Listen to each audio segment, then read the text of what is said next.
Hello friends. आज का हमारा नेक्स्ट क्वेश्चन है explain example of multiple inheritance. जैसे आप सब लोग जानते हो, इनहेरिटेंस यानी मल्टीपल क्लासेस के साथ वर्क करना। यानी एक पेरेंट होता है और एक दूसरा चाइल्ड क्लास। पेरेंट क्लास की प्रॉपर्टी आप नेक्स्ट चाइल्ड क्लास में यूज करते हो। यानी कि इनहेरिटेंस जो आपको रीयूजेबिलिटी प्रोवाइड करता है, उसमें अलग अलग कैटेगरीज होती हैं। उसमें से एक कैटेगरी आपको यहाँ पे एक्सप्लेन करने को बोला है, जिसमें से है मल्टीपल इनहेरिटेंस। तो चलिए उसको समझते हैं कि कैसे करते हैं। और पहले प्रैक्टिकल इंप्लीमेंटेशन करने से पहले पहले उसका ड्रॉ कर देते हैं कि मल्टीपल इनहेरिटेंस वर्क कैसे करता है। सबसे पहले आप मेरी स्क्रीन पे यहाँ पे देख सकते हो, मल्टीपल इनहेरिटेंस यानी उसका जो चार्ट है वो कुछ ऐसा आता है कि आपके पास एक से ज्यादा क्लास है जो कि हम पेरेंट की तरह कंसीडर करेंगे, और वो मल्टीपल क्लासेस जो है वो आप किसमें लेते हो, चाइल्ड क्लास के अंदर। फॉर एग्जाम्पल मान लो कि ये एक है पेरेंट ए यानी पेरेंट क्लास ए, और ये है पेरेंट क्लास बी, और उसको आप क्या कर रहे हो, इनहेरिट करते हो तीसरे क्लास के अंदर, जो कि यहाँ पे बन जाता है चाइल्ड क्लास। यानी जिसे हम यहाँ पे कंसीडर करेंगे एज अ चाइल्ड क्लास, और ये पेरेंट ए की प्रॉपर्टी और पेरेंट बी की प्रॉपर्टी इनहेरिट करके स्टोर करेंगे, यानी ये वाले क्लास के अंदर। तो चलिए इसको प्रैक्टिकली इंप्लीमेंट करते हैं कि आपने यहाँ पे पेरेंट ए क्लास लिया है, पेरेंट बी क्लास लिया है, दोनों के डेटा आप सी क्लास के अंदर यूज करने वाले।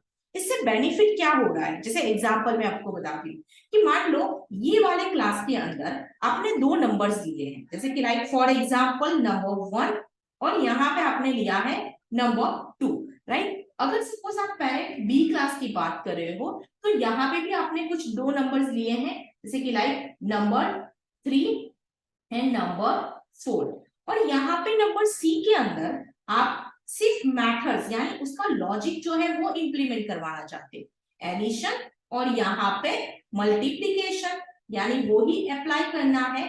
तो एडिशन के लिए आप नंबर 1 एंड नंबर 2 यूज करोगे, मल्टीप्लीकेशन के लिए आप नंबर 3 एंड नंबर 4 यूज करोगे।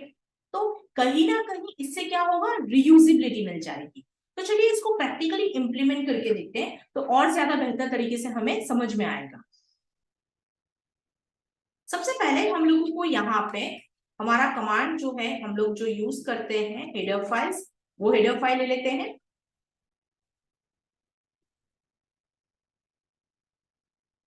Name space standard. अभी सबसे पहला क्वेश्चन क्या करेंगे हम लोग, तो यहाँ पे हमें एक क्लास क्रिएट करना है। तो सबसे पहले क्लास यानी पेरेंट क्लास ए, मैं यहाँ पे लिखने वाली हूँ पेरेंट क्लास ए, उसका नाम यहाँ पे दे दे ए क्लास। तो ये हमने पेरेंट क्लास बना दिया। सेकेंड हम लोग यहाँ पे बनाते हैं पेरेंट क्लास बी, तो यहाँ पे हमने बी क्लास जो है वो भी यहाँ पे क्रिएट कर दिया है। चले, तो यहाँ पे हम लोग लिख दे क्लास बी, वो भी हमारा रेडी हो गया है। और चाइल्ड क्लास यानी एक और यहाँ पे क्लास देना है आपको, तो मैं यहाँ पे लिख देती हूँ चाइल्ड क्लास सी, और यहाँ पे क्लास सी। तो हमने देखा हमने तीनों की ब्लॉक्स यहाँ पे बना के रख दिए हैं। अभी फिल इन द ब्लैंक करना है हमें, तो यानी हम ये ब्लॉक को फिल कर देंगे। सबसे पहले क्लास ए, उसको हम पब्लिक लिखेंगे, उसमें हम इंटीजर में नंबर 1 एंड इंटीजर में नंबर 2, ये क्या कर दिया हमने, डेटा मेंबर्स। तो यहाँ पे डेटा मेंबर्स जो है मेंबर्स ऑफ क्लास ए यहाँ पे डिफाइन कर दिया।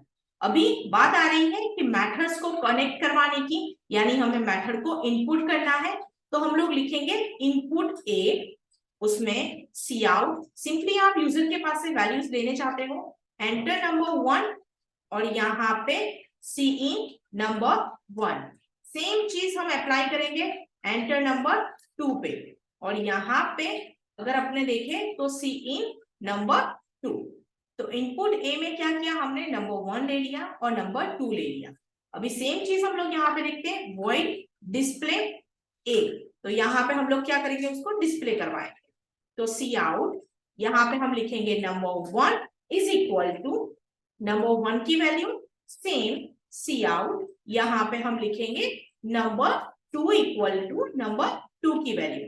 तो फ्रेंड्स हमने अभी कुछ करवाया नहीं है, हमने यहाँ पे इनपुट ए यानी कि नॉर्मली अपने यहाँ पे जो है वो वैल्यू को क्या कर रहे हैं, ऐड कर रहे हैं। यानी नॉर्मली जब अपने ये मेथड को कॉल करेंगे तो ये मेथड जो है वो यहाँ पे क्या करेगी, आपके पास से वैल्यू एक्सेप्ट कर देगी। यानी नॉर्मली अगर अपने चेक करें तो यहाँ पे डिस्प्ले मेथड जो है वो भी क्या करेगी, यहाँ पे बस उसको डिस्प्ले करके यहाँ पे आपको आउटपुट दिखाएगी कि भाई नंबर 1 एंड नंबर 2 ये दोनों में क्या वैल्यूज यहाँ पे स्टोर की है। अभी जाते हैं हम लोग क्लास बी के पास। तो क्लास बी के अंदर भी हम लोग सेम कुछ यही कॉन्सेप्ट अप्लाई करेंगे। यहाँ पे पब्लिक मोड के अंदर हमारे दो नंबर्स, नंबर 3 एंड नंबर 4, चलो ये ले लिया। अभी यहाँ पे अपने क्या कर रहे हैं, मेथड्स दे रहे हैं। तो मेथड्स के अंदर वॉइड इनपुट बी और यहाँ पे सी आउट करेंगे, जहां पे हम लेंगे एंटर नंबर 3 और आपने यहाँ पे नंबर 3 ले लिया है। सी इन के अंदर यहाँ पे नंबर 3 डिफाइन किया। सेम चीज सी आउट एंटर नंबर 4 कर देते हैं और नंबर 4 के अंदर भी यहाँ पे हमें सी इन करना है नंबर 4 को। चलो ये तो डिफाइन हो गया।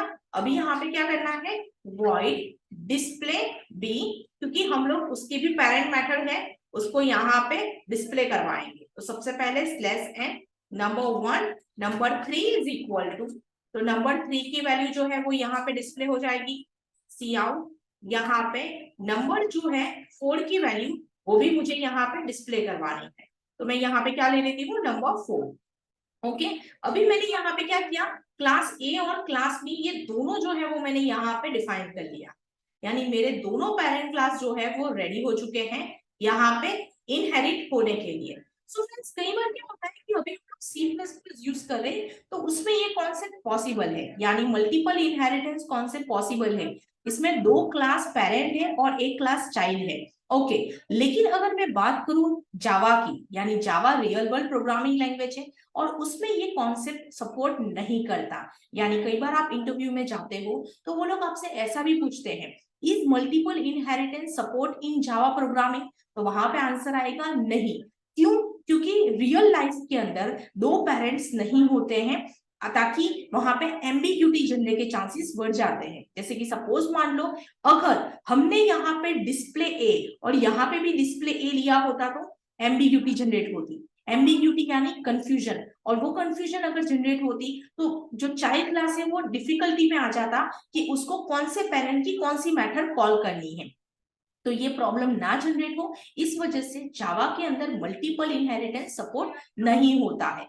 लेकिन हम लोग C++ के जरिए यहाँ पे समझ रहे हैं कि मल्टीपल इनहेरिटेंस का कॉन्सेप्ट एक्चुअली में वर्क कैसे होता है। ओके, एक और चीज, क्या मैं सिर्फ यहाँ पे 2 क्लासेस से ही मल्टीपल इनहेरिटेंस कर सकती हूँ? जी नहीं, आप मल्टीपल चाहे 2 क्लास हो, 3 क्लास हो या 4 क्लास हो, आपको जितने क्लासेस लेने हैं आप उतने सारे क्लासेस को यहाँ पे क्या कर सकते हो, इनहेरिट कर सकते हो। चलो मैं आपको प्रैक्टिकली यहाँ पे इनहेरिटेंट करवा के दिखाती हूँ। तो इनहेरिट के लिए यहाँ पे कॉलन की साइन यूज होती है। अगर आप C++ की बात कर रहे हो तो यहाँ पे कॉलन की साइन यूज होती है इनहेरिट करने के लिए।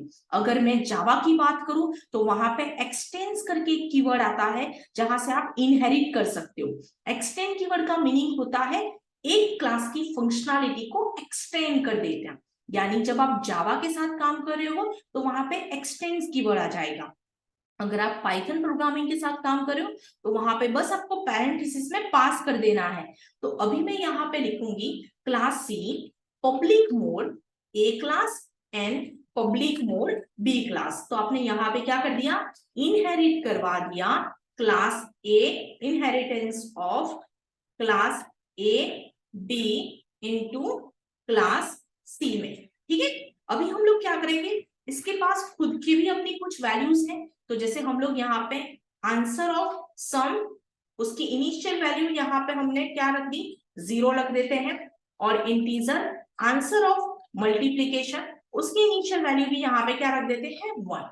अभी एप्रोप्रिएट मेथड्स बना देते हैं। तो मेथड्स वॉइड कैलसी सम, यानी एडिशन करेंगे तो यहाँ पे एडिशन का कैलकुलेशन परफॉर्म करने वाले हैं।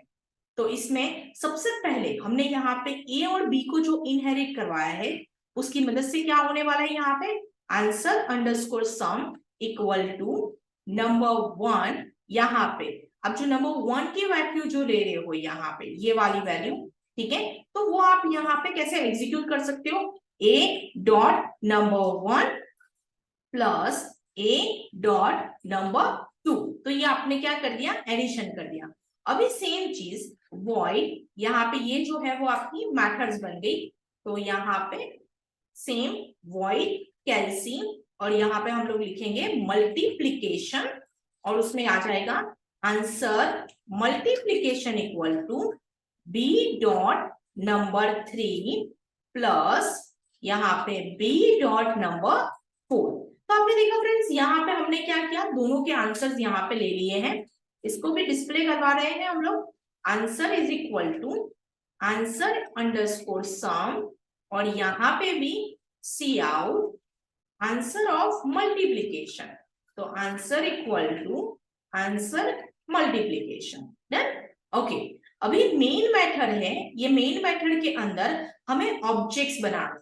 ऑब्जेक्ट यानी जैसे सपोज मान लो आपका क्लास ए है, क्लास बी है और क्लास सी। तो जनरली ऑब्जेक्ट बनता है किसका, चाइल्ड क्लास का, क्योंकि चाइल्ड क्लास के अंदर सारी प्रॉपर्टीज यहाँ पे स्टोर है। तो हम लोग यहाँ पे क्या करेंगे, ऑब्जेक्ट क्रिएशन करेंगे मेन मेथड में।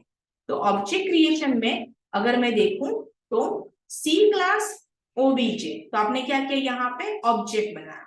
अभी हम क्या करेंगे, ओबीजे डॉट, आप देख सकते हो यहाँ पे हम लोग यहाँ पे जो ओबीजे मैथड्स यहाँ पे वर्क करें। तो सी क्लास जो है वो हमने यहाँ पे क्या किया, ऑब्जेक्ट बनाया। ओबीजे डॉट यहाँ पे हमारी जो मैथड्स हैं, राइट, यानी कौन सी मैथड्स हैं, इनपुट ए वाली मैथड है, राइट। तो मैं यहाँ पे इनपुट ए, फिर ओबीजे डॉट यहाँ पे आप देख सकते हो input B method, right, OBJ dot input B method, और यहाँ पे ये सॉरी आ गया था डिस्प्ले, यहाँ पे ए मैथड, फिर OBJ dot display B method, और अभी दोनों का एडिशन एंड कैलकुलेशन। तो calculation of addition, OBJ dot calculation of multiplication. Let's see, अभी इसको रन करके देखते हैं अपने। तो आप मेरी स्क्रीन पे देख सकते हो, एक सेकंड, यहाँ पे नंबर 1 एंड नंबर 2 जो हमने यहाँ पे कनेक्ट किया है, मैं इसको निकाल देती हूँ। मैं नॉर्मली यहाँ पे चेक कर दी हूँ कि हमने नंबर 1 एंड नंबर 2 जो है वो यहाँ पे पेरेंट क्लास में पहले से डिफाइन करके रखा हुआ है, तो ऑटोमेटिकली आ जाएगा। देखिए 12 एंड 23, नंबर 1 एंड नंबर 2 की वैल्यूज डाल दी, और अभी यहाँ पे नंबर 3 एंड 4 की। तो आप देख सकते हो नंबर 1 एंड 2 12 एंड 23 यानी 35 आंसर आ गया। 85 एंड 65 यहाँ पे 180 150 आ गया, राइट। तो फ्रेंड्स आपने देखा, इस तरीके से आप दो पेरेंट क्लास की प्रॉपर्टी एक चाइल्ड क्लास के अंदर इनहेरिट करवा सकते हो। उससे बेनिफिट यही मिलता है, रीयूजेबिलिटी, आप अपना कोड रिड्यूस कर सकते हो। ओके, शायद आपको ये भी पूछा जाए कि भाई सिंगल इनहेरिटेंस करके दिखाओ, तो कुछ नहीं, यहाँ पे जो हमने किया है तो आपको ये एक क्लास जो है वो निकाल देना है, सिंगल लेवल इनहेरिटेंस हो जाएगा।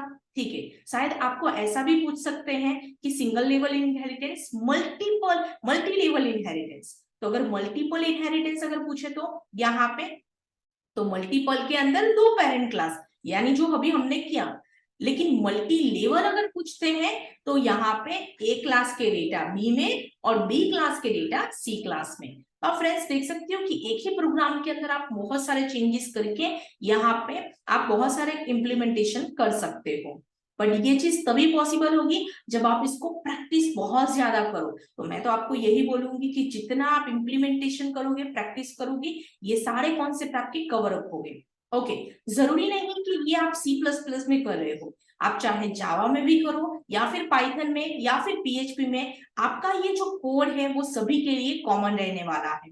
हाँ, सिर्फ माइनर सिंटेक्स जो है वो क्या होगी, चेंज हो जाएगी।